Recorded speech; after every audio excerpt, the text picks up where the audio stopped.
বাংলাদেশে এতগুলো দল থাকতে কেন শিবিরকে পছন্দ করতেছেন? এখন শিবিরকে কেন কি কি পছন্দ- বৈশিষ্ট্য আচ্ছা, দেখে? আপনি আমাকে বলছেন যে কেন পছন্দ করে, এখন আমি যদি আপনাকে রিভার্স কোশ্চেন করি আর কেন পছন্দ করবো না, আপনার কাছে কোনো উত্তর থাকবে না। কারণ এই যে দলটা, এই যে ন্যায় কাঠামোটা অন্যান্য প্রত্যেকটা দলের থেকে আলাদা। অন্যান্য দলগুলো যেভাবে চলে এই দলটা সেভাবে চলে না। আপনি একটা অন্য দলে যদি যুক্ত হতে চান, তারা আপনাকে সাদরে গ্রহণ করবে, আমন্ত্রণ জানাবে যে এসে পড়ো। জামাতে ওইভাবে না। আপনি যদি আগে এই দলে যুক্ত হতে চান, আপনাকে ফার্স্ট অফ অল ডিসিপ্লিন হতে হবে। ডিসিপ্লিন হওয়ার সাথে সাথে আপনার ন্যায় কাঠামো যেটা বুঝতে হবে। আপনাকে কিছু বই দিবে, আপনাকে মেধাবী হতে হবে, বই পড়তে হবে।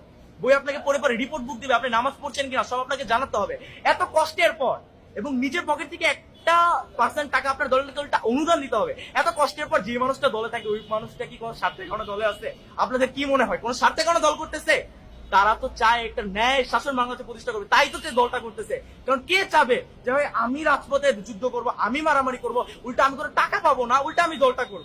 কেন করব? কারণ আমি চাই একটা ন্যায় শাসন প্রতিষ্ঠা। সুতরাং এই কারণে শিবিরকে মানুষ ভালোবাসে এবং যারা